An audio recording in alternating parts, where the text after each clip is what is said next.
Nella? When did you first grow curious about the paranormal? Dare you dig deeper? You are listening to House of Asher.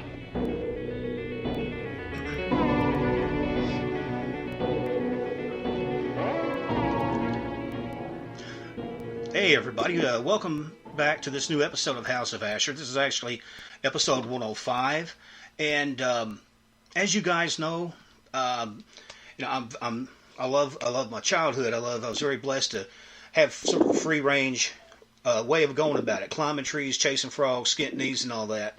And it's one of these things that certain things stick with you. As you guys know, I grew up on country movies and scary movies and funny movies and all kinds of stuff, but I also grew up on some really great music.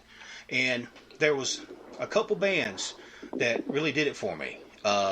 One was Sabbath because of they were kind of heavy, but they also wrote about different type of subject matter. Sometimes it was scary, sometimes it was kind of a lonely, lonesome quality to it. And the other one, which I'm telling you, for me, Pound for Pound is a better band. I'm sorry, Sabbath fans, but I'm just going to have to tell you, that would be Black Oak, Arkansas, and people don't get it. And I think you've heard me talk about it, and I've posted a whole lot about, different stuff and running up and down gravel roads barefoot and jumping over logs. And, my brothers had speakers in the windows, and we were just bumping it. It didn't matter what it was, Race with the Devil, all of it, man. We loved it all. The X-Rated album, the first album, Street Party, man. Good Lord, we about played the grooves off that thing. And I'm lucky enough to have the man, Mr. Jim Dandy. Jim, how are you, buddy? I'm fine, Steve. How are you doing, buddy? Well, nervous, honestly. Like I said, it's sort of like for me, it's like talking to Elvis. It's that deep. And because like I said, I was. Well, you ain't got to worry about talking to me. I've learned a lot since I was young, but at the same time, what I've learned is the more you know how little you know. And but we've been very fortunate. It's been a great adventure. Like old Mark Twain says, if you get to make a living doing something you love, you never have to work another day in your life. But he wasn't thinking about it all the miles in between it until he did that tour at the end to pay all his bills. Yeah. But it's just been a great adventure, and I love what I do, and I'll do it to the day I die because I love it. Well, I want to say, too, a huge thank you and a shout-out to Ricky Lee and Sammy. Both of those folks helped me get this together. And it's one of them things where I remember the first time I heard the startup with the drum kicks and all that, intro to like Hot Nasty and stuff like that. I was a little kid. I was born in '69, and like I said, I think your first album as Black Oak, Arkansas, come out in '71. No, it was actually the end of 1969. It was like a late born colt, but everybody thought it came out in 1970 actually, because a lot of our albums were gradual sellers anyway, because we fell off the shelf, especially with the first one, and we didn't come out anybody's stable or catalog, as managers would say, but we were, they didn't know what to think about us. My friend Waylon Jennings, thank God, when I first met him, I was nervous as I was when I met Elvis or Bob Dylan or John Lennon. He's, a man's man, and he came in and made me feel easy right off. Said, man, don't worry about anything, Jim Dandy. I'll tell you something. I love about y'all is they didn't know what to think about you. I ought to keep them that way. I thought it had a ring of truth to it. But it's just, it's been a great adventure. And we love our fans. And that's why, we're self-employed except for the fact that we do work for our fans, and they are our bosses as we did anybody else. We want to make sure that they get pleased. This album had a lot of heart to it. It's a brand new album, Underdog Heroes. It's actually more about the underdog people that needed the underdog heroes. There's a lot more underdogs than there is overdogs. Yeah, right on. But the needs of the many are more deserving than any. But they get put off all the time. Right. It's not like Spock said. The needs of the many outweigh the needs of the few. It's not like that out there. They deny change because it works for them the way it is. And, they're not worried about the many. And, worried about getting nervous. It's like it starts off with a song called "Don't Let It Show," which is just medicine for me and for anybody else. It's a medicinal song. No matter what they do, don't let them know that they're getting to you at all. Don't let them have the pleasure, they're getting to you at all. And in other words, don't give up no information. But it's also, title song is that which we put a lot of heart in this album. I wanted to make sure we did the song Ruby Stubbaker for Ruby and her mama, for her to know that everybody ain't forgot about her little girl. She was a great talent and a great friend, and we all loved her. And also Channeling Spirits we did because of, all the people that have passed away that really, we all stand on the shoulders of greatness. Right on. And, it's just because naturally the ones you admire the most are the ones that influence you. And this is, well, like I say, it's got a lot of heart in it. And we had 12 songs that are on the CD, but they got also an LP that's out, and the disc is got only 8 songs on it because for it to be hotter, if you remember from the old days. Right. Only for so many minutes. Yeah, that's a limited edition too, isn't it? Oh, that was with the gold vinyl. Yeah. They had limited edition on gold vinyl, but I'm glad they got both. I love vinyl, but they don't have any record players and radio stations anymore. Yeah, see. Very few anyway. Well, back in the day when I was, because I've kind of had a weird kind of an upbringing. My pop was a police officer here in Western Kentucky, and as I got older, I started playing music, playing in bands and whatnot, and working in radio stations. And then once you have a family, what do you got? I mean, as of I don't mean that slick. I'm just saying I started playing drums. Guitar? Well, what instrument did you? The main instrument I did was rhythm guitar. And I probably should have played bass because I always followed the bass line the most, because I'd always hear the bass line under the melodies first. I think that's another reason I like Black Sabbath, too, because they had such a strong bass line, just like you guys did. Yeah, Pat Doherty. No, the bass player we have now is my birthday brother. His same birthday as me, but he's only about 50. I'm 71, so... A young pup. Yeah, his name's Billy Little, but he used to work in a music store. He loved it. He looked up to Pat a lot. Pat was a great, huge concert bass player, big stage bass player. I thought he was the best musician in the band back then, and he was a great singer. I thought he sang better than me, but he wanted nothing to do with talking to him and being a master of the ceremony. You know what I mean? But nobody knew. He was singing in a band that was back home around Jonesboro, a bigger town in Black Oak. Every town was bigger in Black Oak. But he was a lead singer. Nobody knew. All he wanted to do was he wanted to be a bass player. Well, and I told him he was meant to be the bass player in this band in Black Oak years ago, and he said he'd do it, and I couldn't believe it. Well, and his band had a lot cooler name. I mean, we weren't called Black Oak, Arkansas then, because we were at Black Oak, Arkansas. Somehow we were called Nobody Else, because nobody else was like us or whatever. But that's California. Everybody else was like us. I heard under their shoulder blades and smoking pot and talking karma, getting hot and nasty. I guess we came up with the hot and nasty thing, but it wasn't really me. Well, that was a girl in Seattle, Washington came up with that. Well, take the inspiration where you find it, right? Well, yeah, but Ricky had that music that sounded like a sneaky going down the stairs to hot and nasty, and we hadn't really come up with what we was going to sing about yet.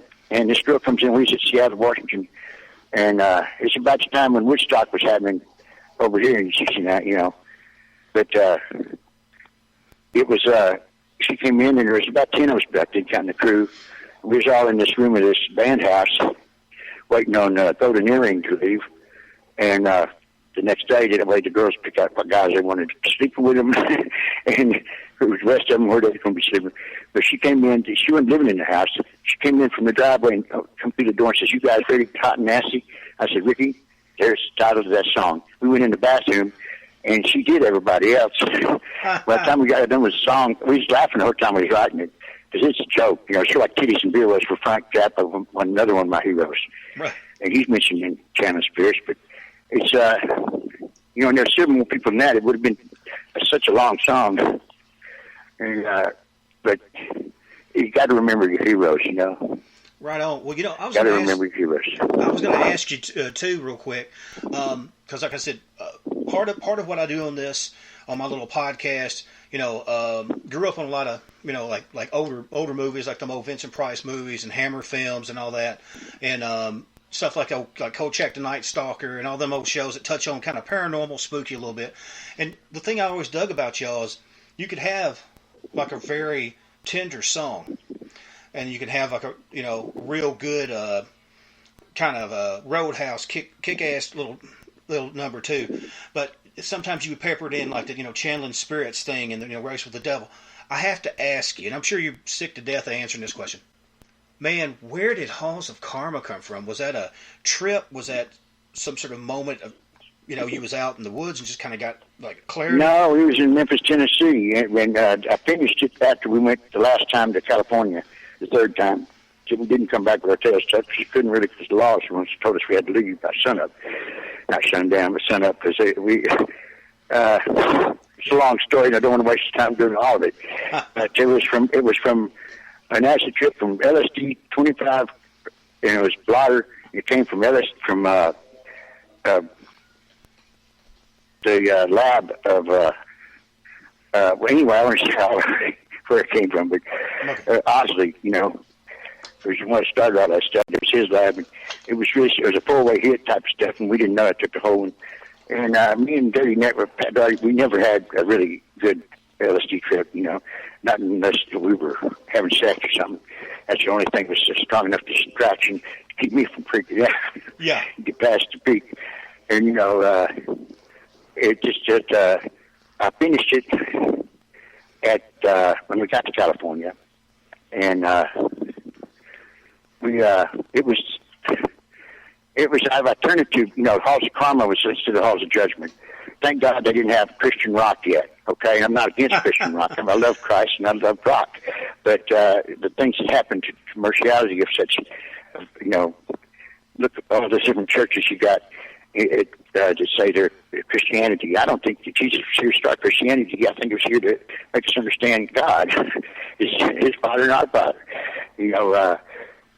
But they sure did give him a hard day for Lord. And but I didn't want it to be. I wanted to take it from that kind of thing to more the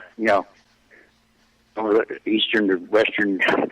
Keep it out of, so they wouldn't pay attention to it that much, the ones of the established religions, because they were going to point their fingers at it. And a lot of people thought it was devil worship, which was definitely not that. They didn't listen to the rap, but that's what they thought. I mean, it's like any human being has a good and evil. We're here, we hope to make it to the next place and graduate instead of just failing, totally failing. But, well, I was always it was the first time anybody ever did anything like that, and I've never tried to duplicate it or do it again because it was one of a kind. But the song is like heavy metal gospel. You know what I'm saying? It's like well, I had the energy, but maniac death for those that aren't ready to give up the ghost because they at the last minute they realize they should have been a better person, that kind of thing. The maniac death is, that's why I did that collage behind it, with all the sounds, good, bad, and get all that different stuff. But they didn't have pitch transposers or octave pedals and that kind of thing. But I didn't want it to sound like me. It would sound too pretentious.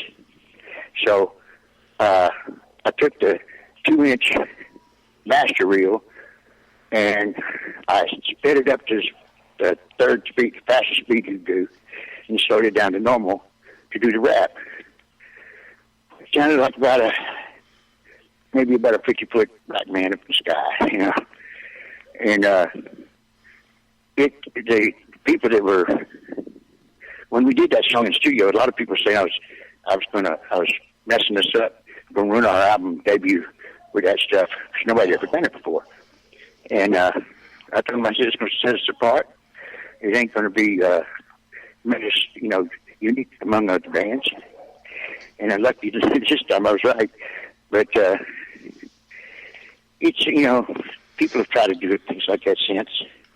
And I have a little bit of that on now, like on Underdog Heroes, the title cut, and on The Devil's Daughter. Which now you have ways to do it without having to do the master tape that way. Right. But well, that was in the glory days of like you said, the that type of reel, and because like now if you blow a track, well man, rewind, delete, do another track. But back then, that costed time and money. So you really did take a gamble on it. Well, I didn't think I was, but people try to tell me I was.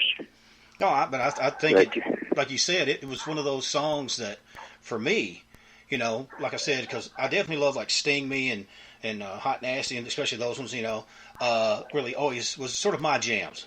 That was always the one when me and my brothers were playing together, and we start the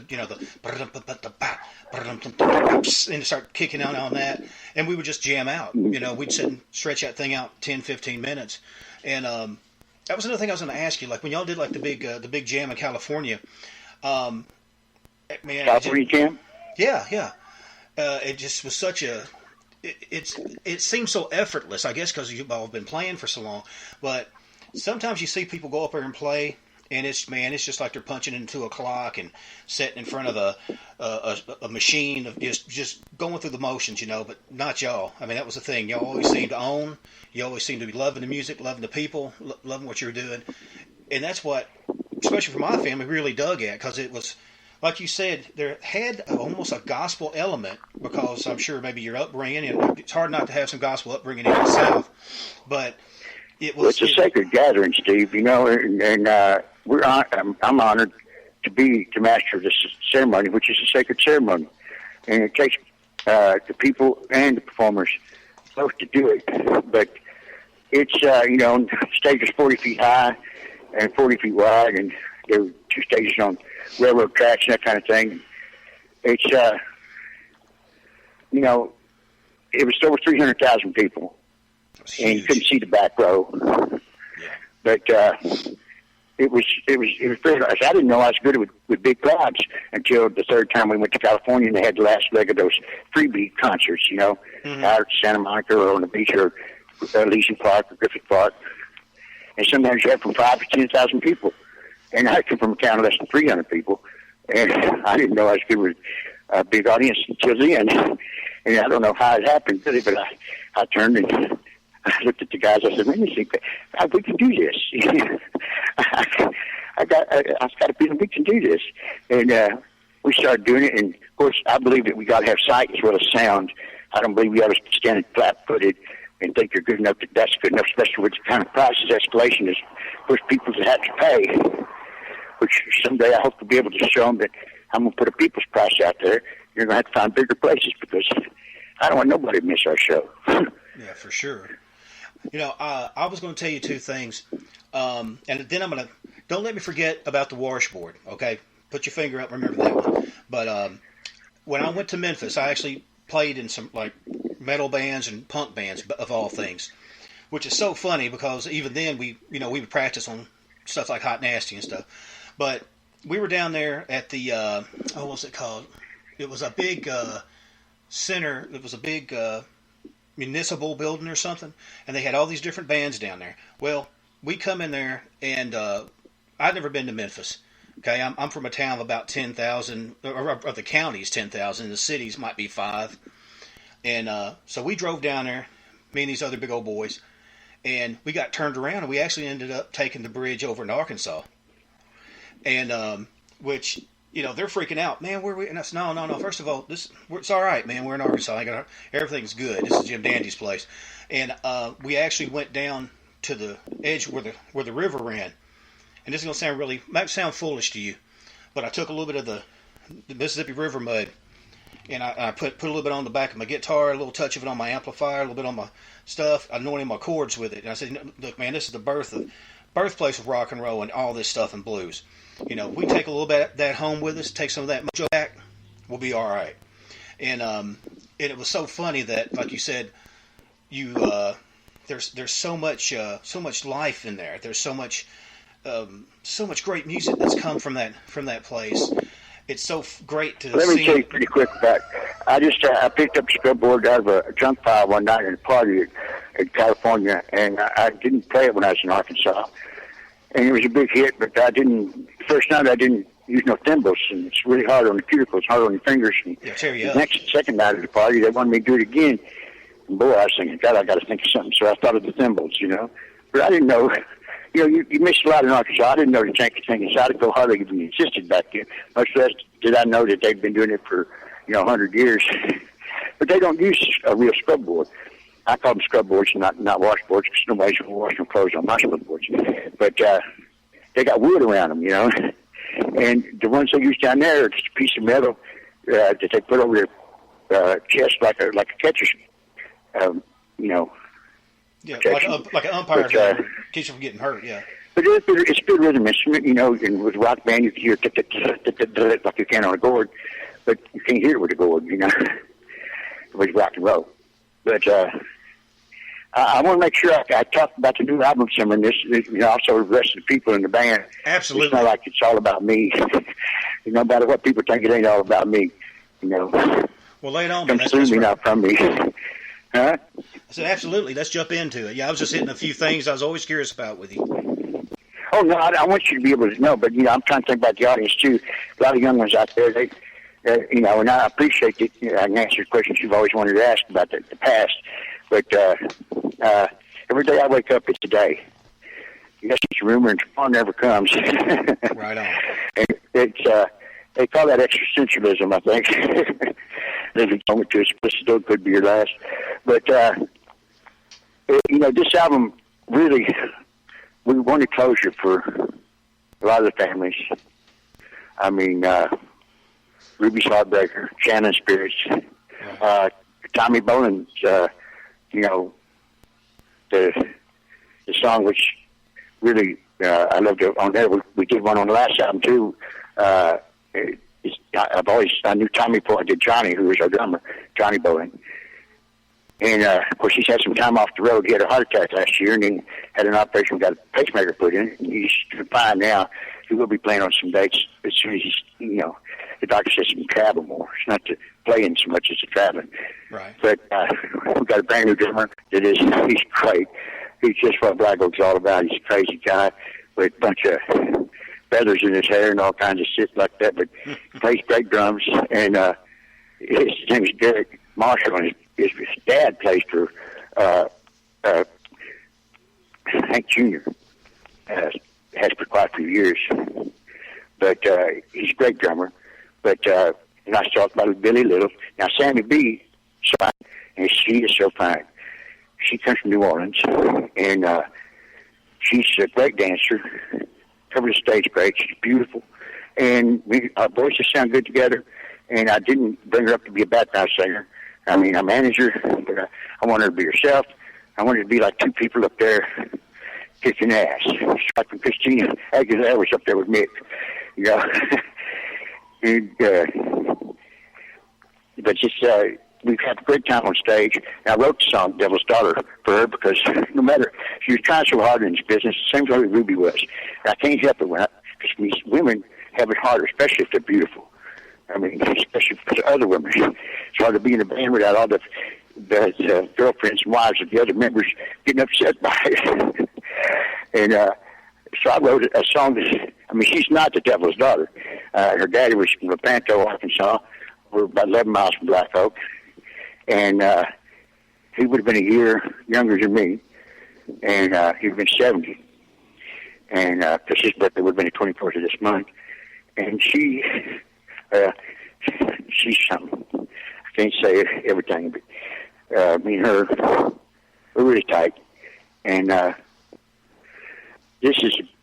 I wrote The Devil's Daughter, I said, this is a song that even her haters will watch.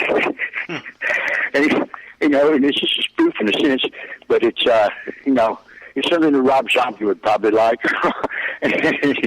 But it's just a metal thing, And I play guitar, the electric guitar, the riff on that song, I play it.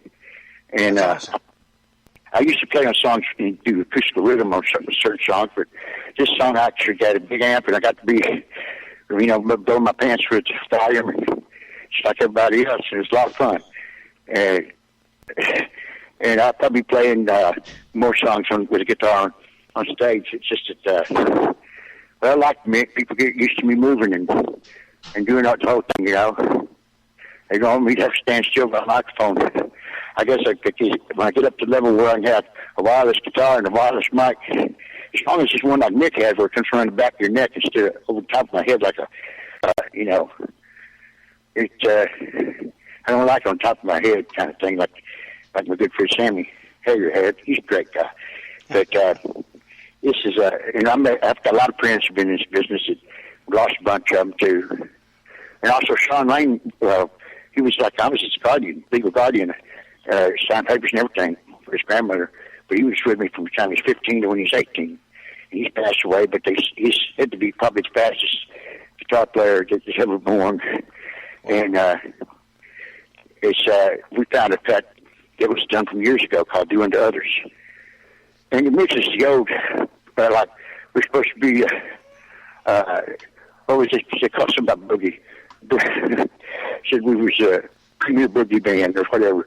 But it's just some of that old-fashioned rock and roll on the track. And then Sean came in on the solo and took it to the moon. Well, actually took it to Mars. But he was like one of my kids. And I gave his family closure too. And that's what's important to me on this album, I wanted to have one theme, and that is to sin to forget the unforgettable. And this is to remember our heroes. And, you never forget your heroes. They're the ones that are the good inspirations and help you make the good changes and help you stand against all the forces of evil and negative that don't even hardly bother you until you're worth bothering until you're a threat to them. Wow. And that's what I love to be. I love to be thrown inside of tyranny, and I love to be something that they get upset by. And they took me and interrogated me once in Washington D.C. At the end of it, they asked me questions like, "Are you here to incite the insurrection, or shake the revolution? You're an icon smasher, a taboo breaker, and all that stuff." I didn't know what icon meant. I'm not an icon, okay? But I'm a dandy. But it's like, at the end of it, the more they told me, it was 6.5 hours without a glass of water. There's 3 of them, but I was so egoed out, I thought, well, I'm a verbal fire snatcher. There's only 3 of them. I'm in. But after 6.5 hours without a glass of water, I had a little bit of foam on the corners of my mouth. And I saw a window pane, and I said, I'm not saying that word till I can talk to my lawyer, and I don't know his name. And as they did start being nice to me, leading me down this other hallway to take me out, and they said, well, if you're going to stay in this business, I'd advise you to be a song and dance man. We're going to be talking about all these things you should be talking about. I said, that's what freedom of speech is part of the American way, and I'm not going to change. I've never changed. I've been me from the beginning. Hopefully, I try to change for the better in a lot of ways. I know there's a lot I can learn about a lot of things, but it's if they make it where we can't. The next thing is censorship. If they make it where we can't have freedom of speech, then everything that everybody's died for and fought for, so many different wars and so many different times, and then it's all for nothing. I mean, because we've got to stand our ground. We know what we ought to be able to do, and it's not. We've settled with so little and so much less than what we should have had as a people. We all should have been able to have a lot more. I believe we should have had a lot more fun than we were able to have, because anything's any fun, you usually somehow finally make it against the law, to have that much fun. But, I told them, they also told me something. Well, they said they knew I had done this certain thing, and that they knew they couldn't give me that. I said, well, you only tried me once for that, can't you? And he says, yeah, but we can shoot you anytime. I said, that's a big comeback. He said, but you got to hit a moving target. And I'm still a moving target. Maybe not quite as fast, and I can't do the splits anymore, because when I had the wreck about 20 years ago, when I was 44, I think it was, something like that, and I hit fell asleep at the wheel and hit an oak tree, and it broke my back, and it was a rude awakening. But it's like, I realize I have a very strong spiritual belief, and it's all, it's all gonna. It might get a little worse before it gets better, but it's all gonna be better. We'll always be for good, Good will always overcome evil, and that unholy trinity of Lucifer, Satan, and Beelzebub, and all of them devils. That's already been over. All you have is a little bit of aftershocks. That's already been settled. That was just, evidently, the good Lord wanted to company. He liked his first prototypes. I don't know if he's last of something or the first of something, or the only of something. I'm not supposed to know. But I believe in God because I believe in the power of, personalities and individuality. If you've got personality, walk with personality, talk with personality, smile with personality, Right on. That's what it takes. That's the ultimate power in heaven and earth. Look at Elvis and Muhammad Ali. Well, they set them apart from all the rest of the people who are in that position because of personality. And I'm just trying to help everybody understand that they ain't alone. And that we all should, like the Beastie Boys say, we all should fight for the right to party. But we don't want to get so pissed off. All the young people, they have more right than anybody to be pissed off. But we've got to make sure that we're so pissed off we can't party. Yeah, you got to have some fun. A lot of them, like the last time they had the Woodstock, they had bands that I really love. But their stuff has been, they've circled their names like they did mine because of things they were, singing about and playing about. But with the second Woodstock, it's like the music wasn't keeping people together and making the weather, which you're going to always have at that time of year, be volatile or at least wet. And but they had bands that really were agitating the upset part of the pissed off part of youth.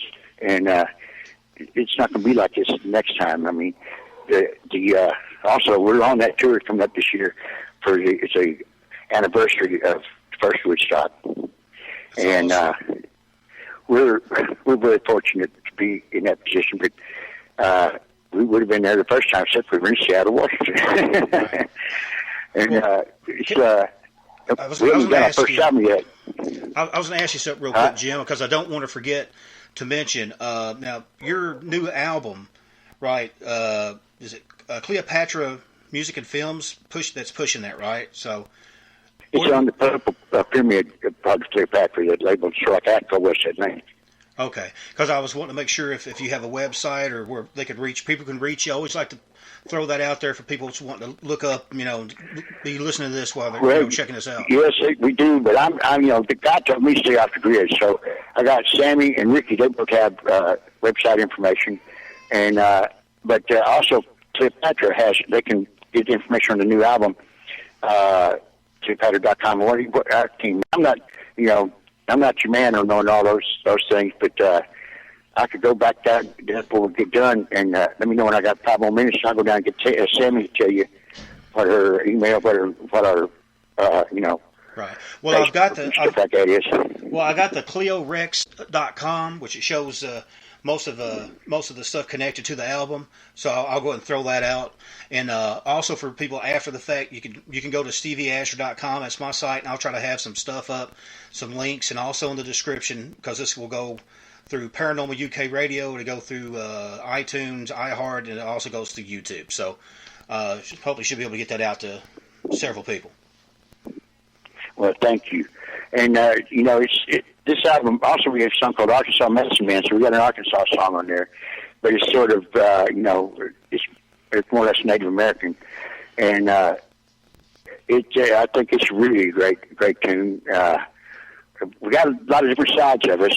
Some people might not, I loved when we did Strong Enough to Be Gentle and songs like that, that, they're the other side of us, and she didn't have the next album have more of the countryside of us, which it just I don't know. That's what we weren't thinking. But we had a bunch of them was written. But when we did this album, we stood our ground, me and Ricky both, and said, we don't want to do another album just to where they want to hear, where they want us to re-record some of the old songs again. You know, it's like having a date. I guess I'd take your big brother with you along on a date for chaperone. We're proud of all our past and all our songs, old songs, but I don't want to have to live in my own shadow. Our fans, they begin to think we weren't writing any new songs. So this album is, but also we have some of this, you know, we did that Tommy Bonus song, You Told Me That You Love Me, and we did Don't Let It Show. That's an Alan Parsons song off I Robot. And also Ruby's Heartbreaker.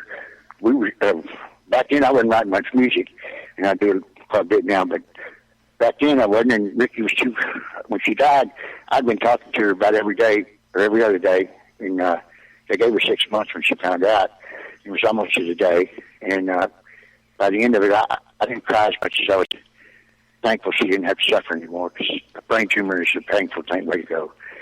But it's like he was too upset to write music then, and so also Mark Farner knew her, and he was a personal friend of mine. And I told Mark, if you don't mind, I'm going to change the words a little bit, connecting with Ruby, and we're going to use your Heartbreaker. He said, no, I love Ruby, do it. And it sounds like a great idea, and he loved it after I did it. And she knew her too. And the Alan Parsons song, like I say, it's medicinal, because it's like saying, no matter what they do to you, don't let them have the pleasure to know they're getting to you at all. You know, don't let it show. And I believe in that. I live by that. Because there's a lot of times that people get to me more than they know. I don't want them to know. But you know what I mean. Right. But we had a lot of good blues on there too, you know, and as far as launch goes. But the funny thing is, Love for Rent, that song, everybody thinks that I wrote the words and Ricky wrote the music, and it was the other way around. I wrote the music. I was the one to hang out in strip bars a lot in those years. But you probably didn't go 12 times your whole life, but me and Bolin went, 12 times in 2 weeks. But I wanted it to music be kind of macabre a little bit, and because it's not, you know, it's not at all, you know, there's a lot of stuff going on, you know, behind the scenes and under the table and right on. In the VIP room.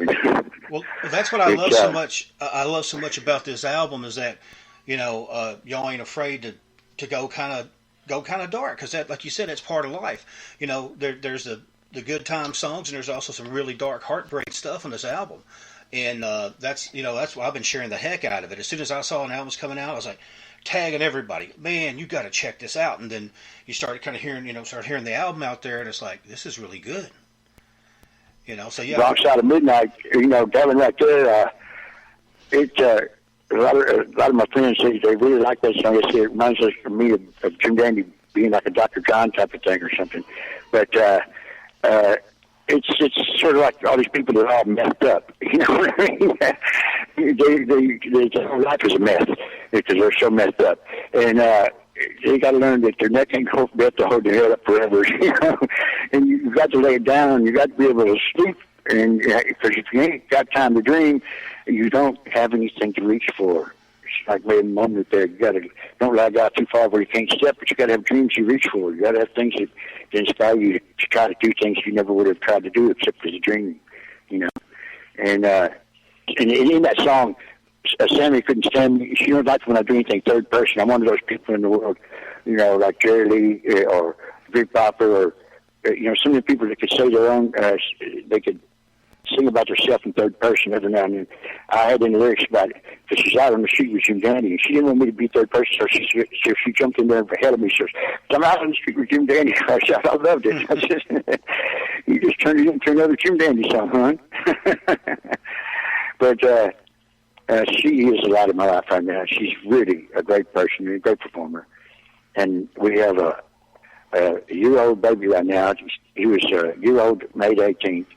And she got a boy. She had 2 girls already in life. But, and hell, I got 4 boys and 1 daughter. I got a boy 53. That'll make you feel old. I got a boy 51. I got a daughter 39. And I delivered her and I got two sons after that. They're 22 and 27, and I got grandkids. I'm a granddaddy now, and I love being grandpa. You know, I do, and I love children when they're little.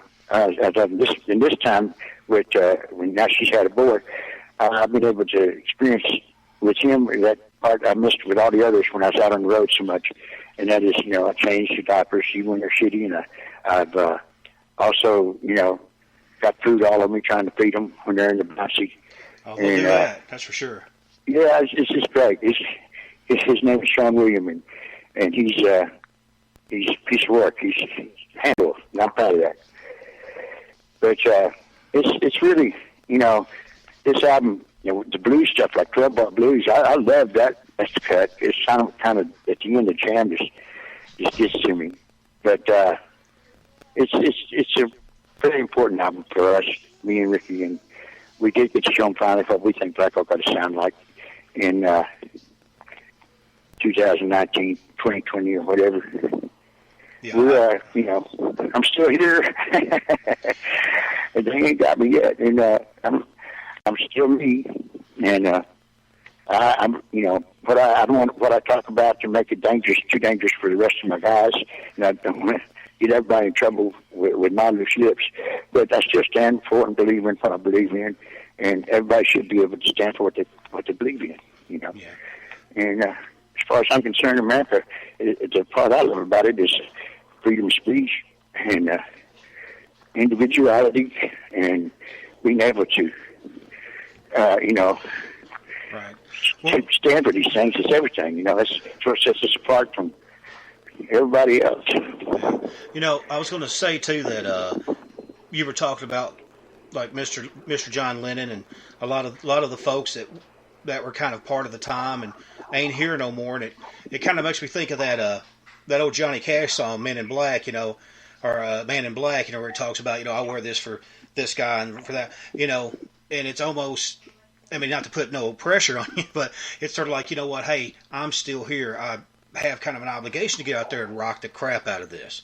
I have an obligation to sort of, I want these kids to know what rock and roll is, you know, because so much stuff is auto-tuned now, man, and it's, I mean, there's some good music out there, don't get me wrong, but, you know, when you really got a balls to the wall, you know, new band, but old school too, in one band, you just can't beat it, you know, and it's good to see, like you said, still out there, still producing, still staying relevant, still in the mix. I love it. I love it. I still love it. You know, but having a band, if it was easy, everybody would be doing it. But you see, the thing is, multiple personalities and everything like that, it's like a sociological experiment in terror, or, you know, exercise in futility, a lot of people think, but it's not. It can be done. And you do have to think about others.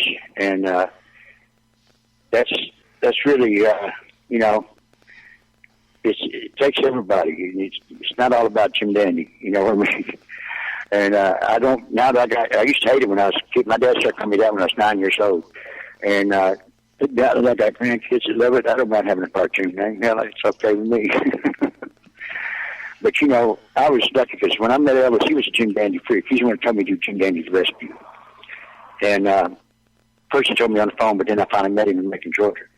But he was nice to me when he didn't have to be. And he was, you know, well, when I saw him on that Southern hiding behind my grandma's recliner, I just thought he was having more cosmic fun than any human I'd ever seen. And I wanted to have his job. I wanted to do what he was doing. Everybody when I was in fourth grade, they said, who gets hell do you think you are? You know, when you stand next to your desk and you say what you want to be when you grow up and all that kind of stuff. Right. And them making me run out of that classroom crying and stuff was part of what made me never forget I wanted to do it. And it kept on until finally we started learning a few things, you know. That first album was what our whole life has been, had a lot of divine intervention in it, if you know the truth, because I was the only one in the band that was an idiot that thought, what are you all surprised about? It's our destiny. We're supposed to be doing this. It was a damn miracle. We got out of town, there was less than 300 people in Arkansas, Northeast Arkansas, and nobody made it from where we was from, doing anything hardly. And myself, music. And we made it, by the time we was 21, we started making it, you know. We had first album and stuff, and it was a summation of 7 years of family that we had before we started playing music. And the material that was there was stuff that we'd been working on for a while.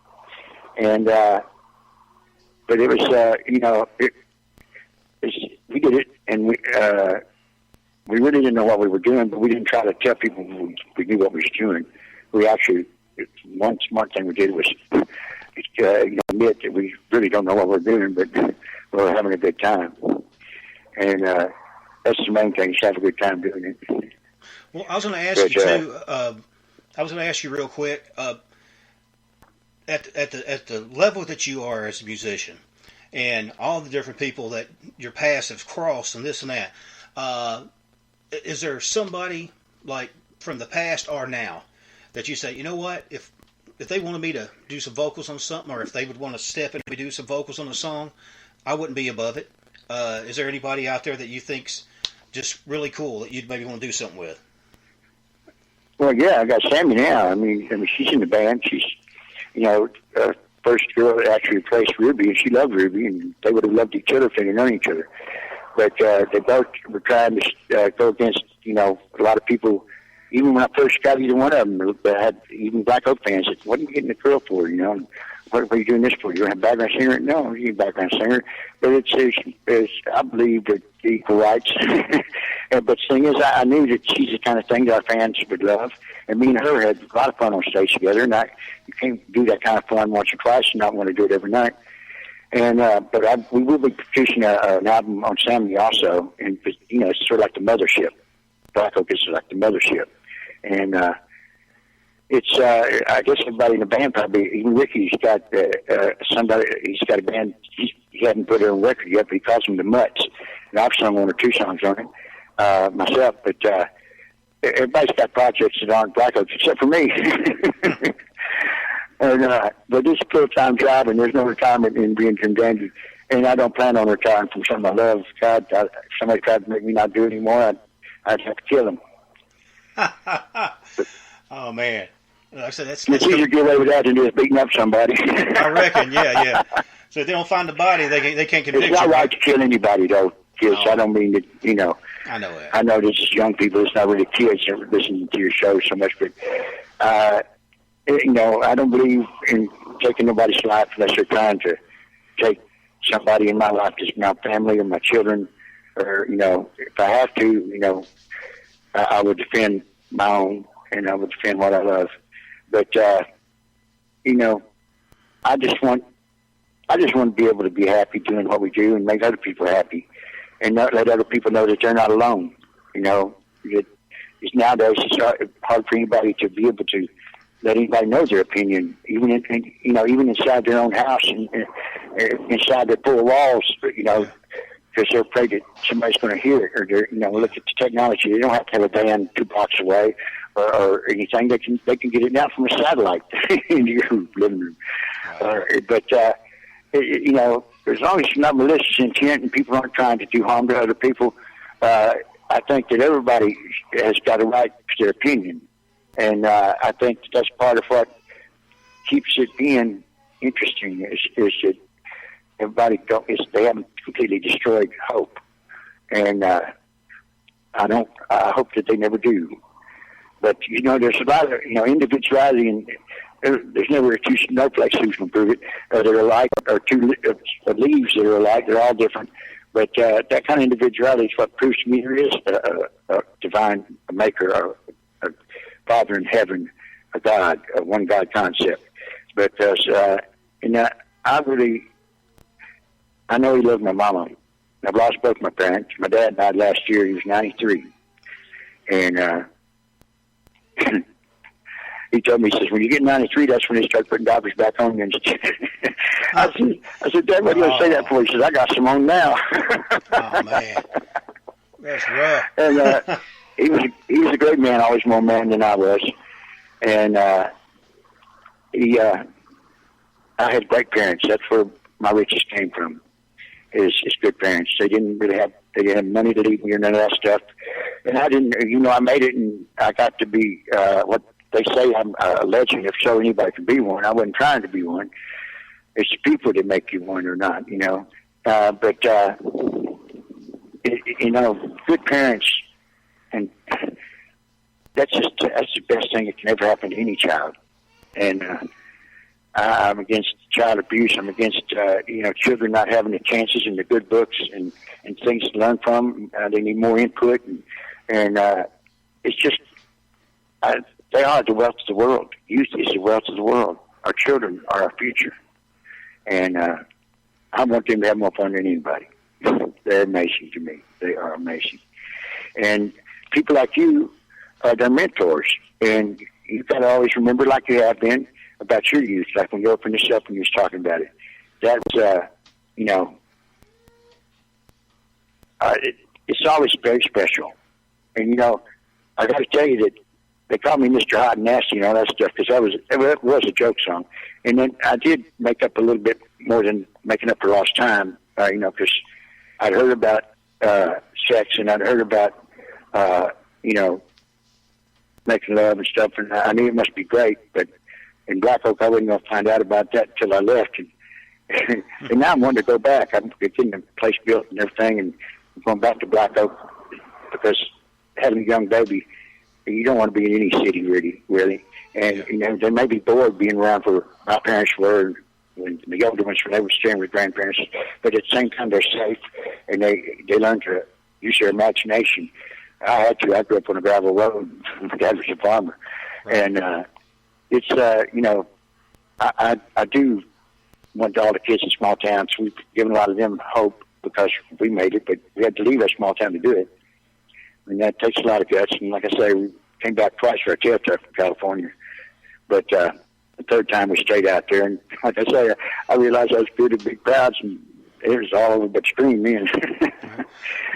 It's fun. It's fun, though. It's just kind of cosmic fun that you can only have when you go out of the, you know, out of the circle of conformity and the expected and the you know, when it's predictable. That's one thing I don't want to be, is predictable. And I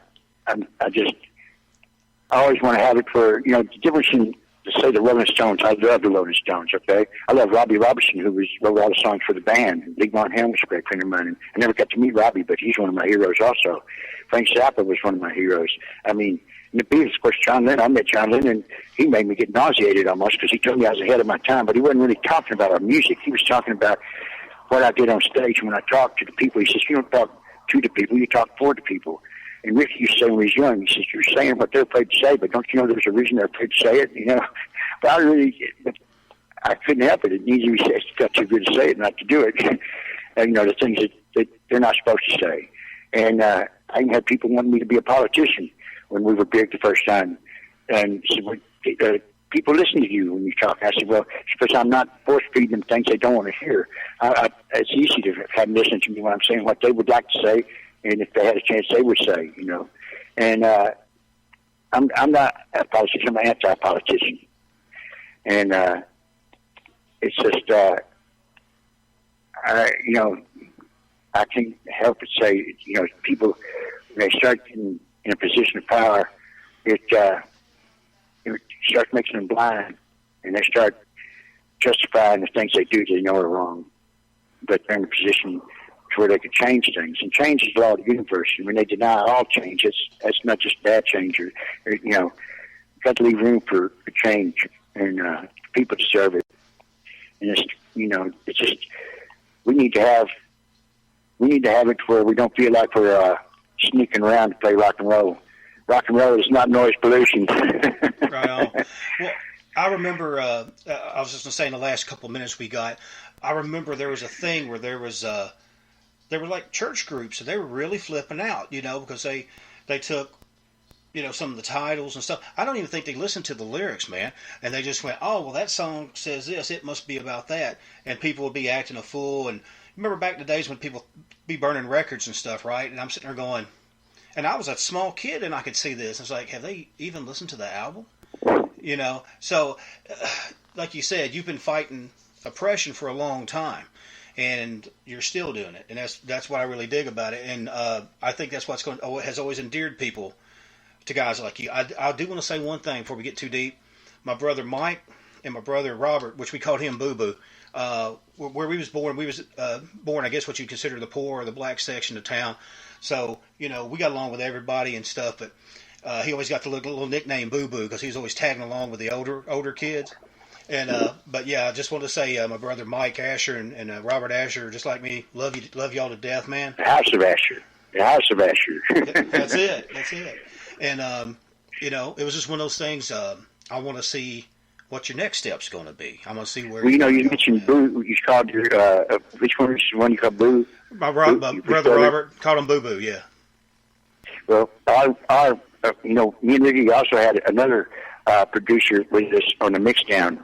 We went to Royal Studios, and Boo Mitchell, which I've known since he was 12, because his father was Willie Mitchell. And you know who he was, right? Yes, sir. Played horn, soul music, and all that. He had a Grammy. But also, Boo, the Grammy-winning producer, because he had, damn it, what time for me to have brain freeze. He had, the one that,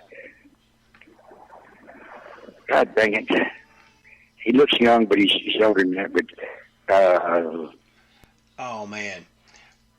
Oh, I know who you're talking about. He got a Grammy for doing it, and they dance. He had this guy who dance with him and do those shit. Grab a cup, pour a little whiskey in it, and all kinds of cool stuff he was saying. But it wasn't rap. He was singing. He sings his ass off.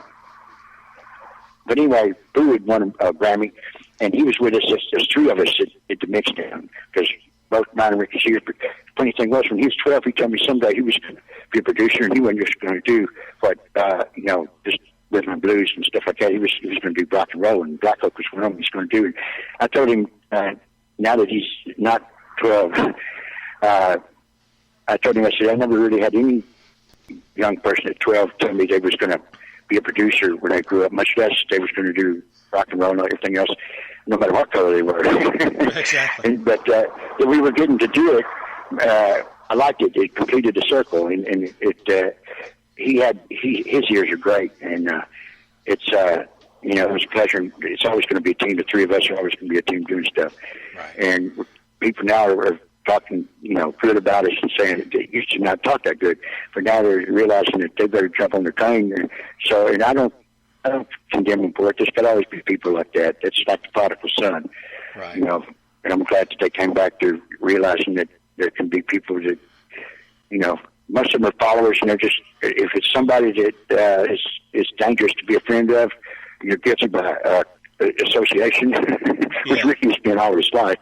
But it's, I got him kicked out of every public school in the state of Arkansas, and it's never happened before or since in the history of the state to be kicked out of every public school. They knew our parents didn't have a lot of money and couldn't afford private schools. They thought they were running our life. Oh. And so I knew I had to do something to where I didn't feel guilty about that. Right. But, it's funny because we really hadn't done anything that bad, except that what we stood for. That's what they told us. They didn't really know what it was, but they didn't like what we stood for, whatever that was. Hey, Jim? And when the kids say that, that's because I've heard the parents say that, Sure. Well, listen, Jim, I was going to say, I'm right in that about 45 minutes down, so I'm going to have to do an outro. Would you stick around long enough for me to talk to you off air? Do what? So I'm getting ready to do an outro. We're plumb out of time for the hour. If you'll stick around a minute, I'll talk to you off air in just 1 second. All right. Well, there it is, folks, man. I'm telling you, Mr. Jim Dandy Mangrum. And I want to say, please make sure to check out the record, Underdog Heroes. Get it and enjoy it. But I want you guys to enjoy your time. And until next time, be good to each other, love one another, and just, be cool to each other. Try to explore a little bit of life out there and get out there to it. Until next time.